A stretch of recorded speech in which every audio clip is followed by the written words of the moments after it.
Hello, boss. Naalala niyo ako yung namigoy ng Kapulag. Misyonary ako. Anong reliyon niyo?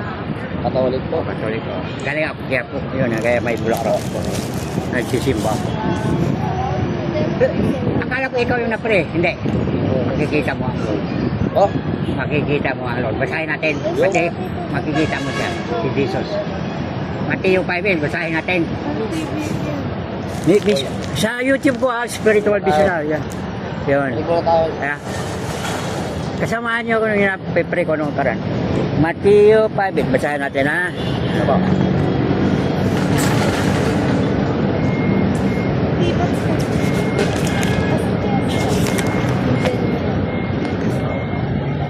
Wala yan, dito pupuntahan siya.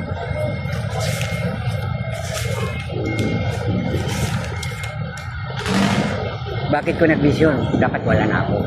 Lumutang, humiwala na yung katawan ko. Kaya, nag-mission ako. Yung, dati, ano ko na, Papultukulay, tapos Bible Apostolic. Oh, Bible Apostolic. Basahin mo. Mapalad.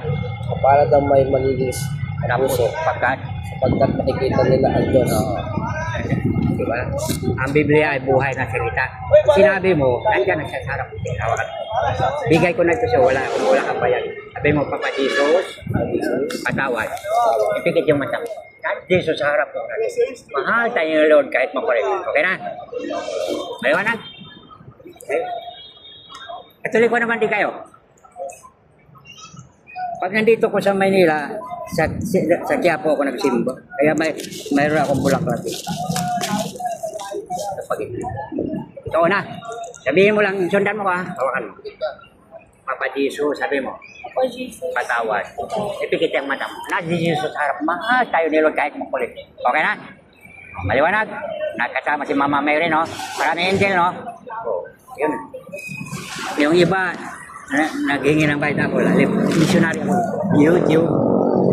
Spiritual missionary. Ayan, pakita mo na, di ba? Pag pindot mo sa YouTube yun, makita mo to. Tapos yung mga videos na. Mga 4K, 4.5 videos na ako. Papa Jesus, patawad. Ipikit yung mata mo na, Jesus sa harap natin. Okay na? May kamag-anak kayo namatay na, nanay, tatay, lolo. Sino?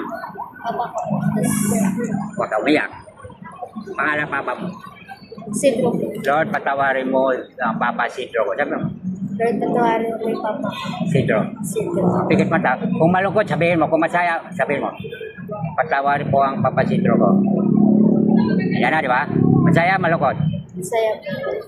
Prayer is the most powerful means of healing, both physical and spiritual. Di ba? The word of God is alive and active. Buhay na buhay, di ba? Ako kasi, dapat wala na ako. Kaya ako nag-vision. Kaya, pag spiritual vision na hindi mapapaliwanag ng tao yan. Bakit? Oo, nandun yung salita, pero hindi nakikita. Pero, nabasa mo na ba? Mateo 5. Basahin natin yung Hebrew 4:12. Dahil ang salita ng Diyos ay buhay, mabisa at makapangyarihan. Alalahanin mo nyo, ha? O di, isa lang. Kasama natin, kahit saan tayo, kasama natin ang Diyos. Diba? Hindi tayo mabubuhay ka ang Diyos. Walang Diyos. Bakit? Nilikha tayo galing sa lupa. Pinorma ating katawan, ilong at hininga. Kaninong hininga? Sa Diyos, di ba?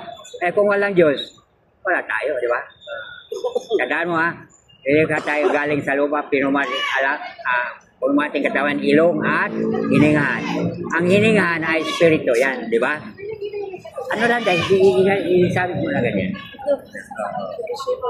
Isabit mo na. Basta maniwala ka kahit marilin ka. Basta tumawag ka lang kayo. Kahit hawakan mo na. Kahit hawakan mo. Kahit dapat hawakan mo, ikahiya si Lord, di ba? Kahit hawakan mo na, hawakan mo ako. Ipikit yung mata mo. Iyan ang makikita mo. Di ba sabi ang best prayer of Father who art in heaven, hallowed be thy name. Ama patawad. Kita mo siya, mahaba ng balbas, no? Okay na? Ama patawad. Sabi mo, Ama, dito mo yung siya, mahaba ng balbas. Sabay na kayo. Tignan mo. Tingin ha? Wala, nasa mahaba ng balbas, no? Mahaba, no?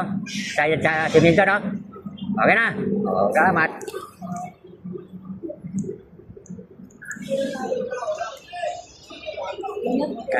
Lagi ako dito. Salamat. Ini-ignore ako nung sinabi ko. Ay, sabi ko, alis na lang ako. Pinahiya niyo ako. Kung marinig niyo ang salita niyo, huwag patigasin ang puso. Di ba? Kailan mag-ari ang Diyos kung kailan mo siya tinanggap. Okay na? O, simba kayo ha? Yap. Salamat.